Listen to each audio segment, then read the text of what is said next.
Assalamualaikum warahmatullahi wabarakatuh and good morning. My name is Arini Kusmawardani and I'm from Group 10, and in this video we are going to talk about past future tense. Okay, let's analyze it from the name. Past yang artinya masa lalu dan future yang artinya masa depan. Jadi maksudnya past future tense adalah struktur kalimat yang digunakan untuk merencanakan sesuatu di masa lalu, namun faktanya sangat berbeda di masa sekarang.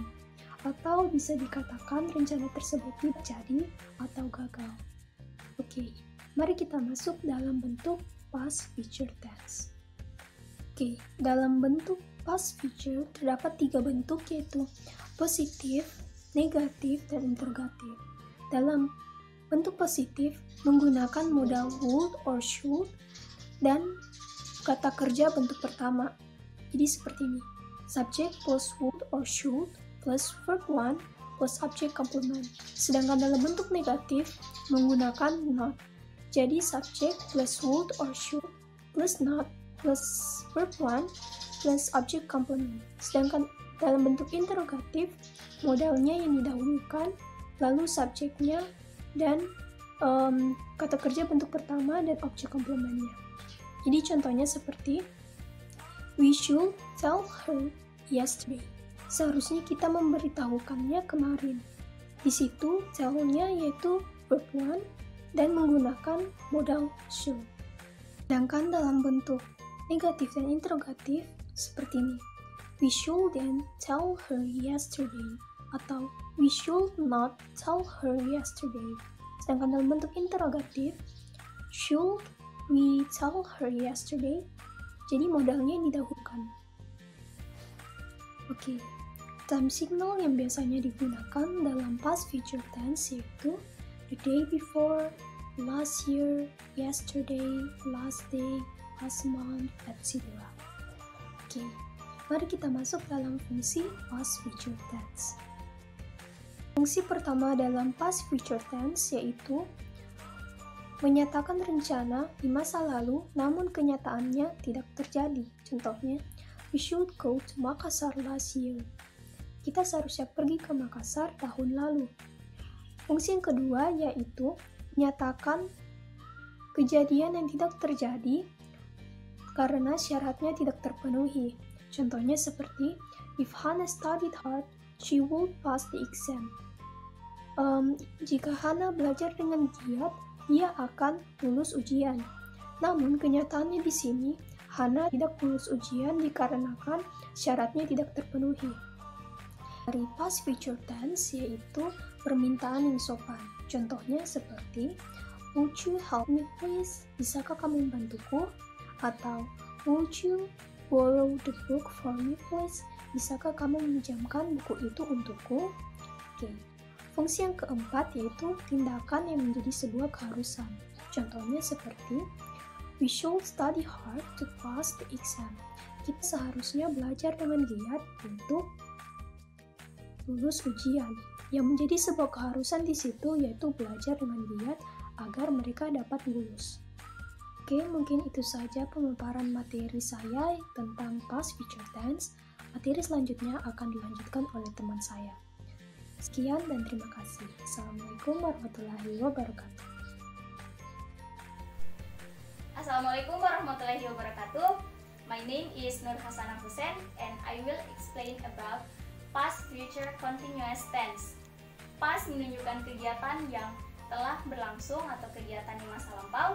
Future menunjukkan kegiatan yang akan berlangsung atau kegiatan di masa depan, dan continuous menunjukkan kegiatan yang sedang berlangsung, baik itu di masa kini, di masa lalu, maupun di masa yang akan datang.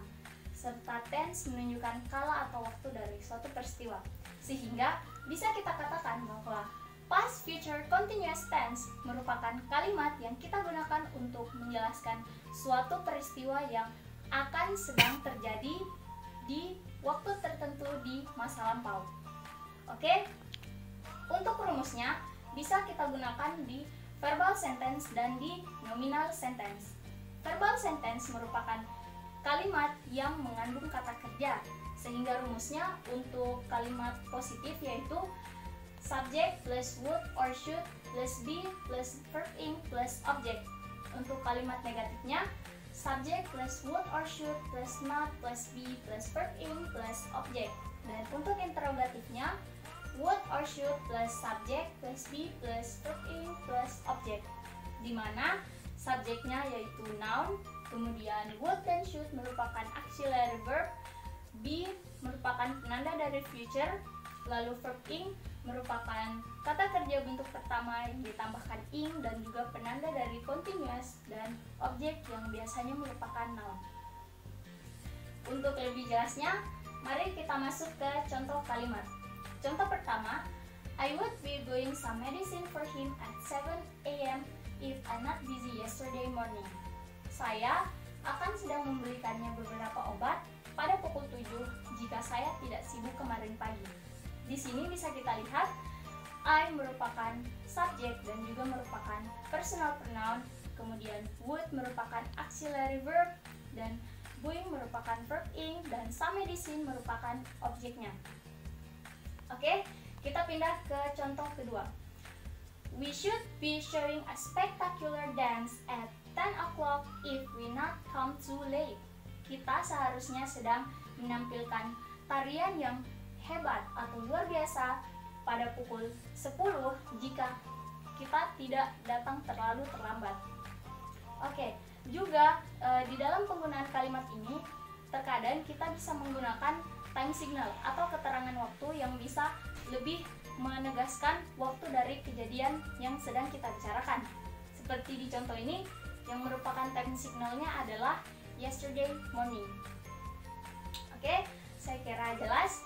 Kemudian untuk nominal sentence. Nominal sentence merupakan kalimat yang tidak mengandung kata kerja, sehingga rumusnya untuk kalimat positif, subject plus would or should plus been plus object. Kemudian negatifnya, subject plus would or should plus not plus been plus object. Lalu untuk interrogatifnya, would or should plus subject plus being plus object. Oh ya, sorry, di sini satu saja. Oke. Nah, di sini seperti di verbal sentence, subjeknya juga noun, would or should-nya juga auxiliary verb, dan being di sini sebagai penanda dari continuous, dan juga objeknya biasanya merupakan noun. Oke, we move to the example. The first example is he would be the greatest dancer if he not break his leg. Dia seharusnya menjadi penari yang terhebat jika dia tidak mematahkan kakinya. Oke, subjeknya merupakan he, lalu would-nya merupakan auxiliary verb, lalu ada being di sini, dan objeknya adalah the greatest dancer. Oke, nah contoh yang terakhir adalah I would be a student in ISI Yogyakarta if I follow my brother's decision last year. Oke, saya seharusnya sedang menjadi seorang siswa di ISI Yogyakarta jika saya mengikuti keputusan kakak saya tahun lalu. Di sini bisa kita lihat time signal yang digunakan yaitu last year. Oke, saya kira cukup sekian penjelasan saya. Dari semua penjelasan yang sudah saya berikan dari materi ini, bisa kita simpulkan bahwa selain fungsi utama dari past future continuous tense ini, yaitu untuk mengungkapkan suatu kejadian yang akan sedang berlangsung di masa lampau, kita juga bisa menemukan fungsi lainnya, antara lain untuk menunjukkan pengandaian. Oke, seperti di contoh ini, misalnya gini tadi, he would be the greatest dancer if he not break his leg. Kita mengandaikan bahwa dia mungkin saja akan menjadi penari yang hebat jika dia tidak mematahkan kakinya. Untuk fungsi yang lainnya juga bisa menunjukkan sebab akibat. Misalnya untuk contoh di sini yaitu we should be showing a spectacular dance at 10 o'clock if we not come too late. Di sini sebabnya adalah we not come too late atau we come too late. Oke, sebabnya kita datang terlalu terlambat.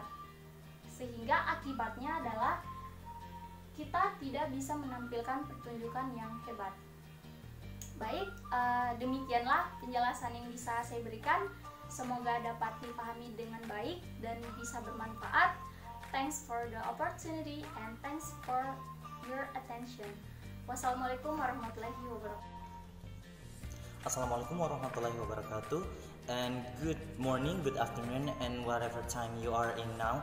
I am Brian Jorgi, and my registration number is A1M2 18049. Now I am going to teach about the past future perfect tense. Well, what is past future perfect tense? Before we get into that, we need to understand what is past future. Well, past future is a tense that describes future by using past perspective. And we move on to the next explanation, which is the perfect. What does perfect means in tenses? Well, in tenses, perfect means that a certain events or an action have happened and finished in a certain period of time. So with that being said, combine those two explanations and you get another new explanations, which is past future tense. A past future perfect tense is actually a tense that we use to describe future actions or future events that might have happened or finished if it meets a certain condition. Well, pay attention when I say that it meets a certain condition, because sometimes this tense is also referred as the conditional tense, because after the tense it usually continues with if. For example, I would go to Bali if I had the money. To understand this better, we need to look at this graph right here. In this graph, you are in the present, but the actions you want to describe is actually in the past. So you need to take the perspective of the past to explain the actions which might have happened in the future of that past. So what you are actually explaining in here is actually the alternative events if that certain condition were fulfilled. And we move to the function. Past future perfect functions as a pengandaian of alternative events, like I said before. In English grammar, we know that there are two distinctive type of sentences, which is nominal and verbal. Verbal is a kind of sentences that uses verb, while nominal does not use verb. It uses other part of speeches such as adjective, adverbs, or other types. For the verbal examples, look at the table below. Now take a look at the sentence. I would have finished my homework. In this sentence, why we use would, have, and finished? Well, to answer that, we need to know the tricks of in tenses would, have, and finish. Why we use that? Because would is a past form of will. Now, let's take a look at the name of this sentence. Past future perfect tense. It means that it represents past, future, and perfect. It needs to have each attributes in the sentence. So, would represents the past, while have represents the future, and perfect are being represented by the third form of finished, which is finished. With that being said, let's move on to the next example of other types of sentence, which is the nominal. Now, in nominal is a little bit tricky because we don't use verbs, we use other types of part of speeches. So, to make it clear, let's look at the example. I would have been a father. Now, look at this condition. Now, in nominal, without verbs, we need another representative that may represent the verb itself. That's why we use be, or in this case, because it is a perfect type of past future, we use been because it represents perfect. Now, why it represents the perfect? Because signals that events have happened and finished, have already finished and have already happened. Now let's take another example. I would not have been a father. For the interrogative, would I have been a father? That is this examples of nominal and verbal types of past, future, perfect. I think that's all I can deliver in today's topic, which is past, future, perfect tense. And I know very well that there are many mistakes and many flaws in my videos and my explanations, but please be kind and look over my mistakes and take the good in it. I think that's all I can say. Thank you very much. Assalamualaikum warahmatullahi wabarakatuh. My name is Hilal Afif Prayoga, and today I want to explain about the past, future, perfect, continuous tense. Di mana past di sini merupakan menjelaskan tentang kejadian yang telah berlangsung atau kejadian di masa lampau. Future di sini menjelaskan kejadian yang akan berlangsung atau kejadian di masa depan. Perfect di sini merupakan kejadian yang telah selesai. Continuous ini menjelaskan tentang kejadian yang saat ini sedang terjadi, dan tense di sini menjelaskan tentang keterangan waktu. Pada contoh tense di sini kita akan mendapatkan rumus sebagai berikut, yaitu subject plus would or should plus have plus been plus verb in. Agar lebih jelasnya lagi, di sini saya membuat beberapa contoh kalimat, yaitu the first example is we should have been visiting him for 3 hours at 8 p.m. the day before, but we had gone at 6 p.m. Di sini dapat kita perhatikan bahwa pada contoh kalimat ini merupakan kalimat pengandaian, yaitu di sini kami mengandaikan bahwa kami akan mengunjunginya pada pukul 8, tetapi yang terjadi malah kita mengunjunginya lebih cepat, yaitu pada pukul 6.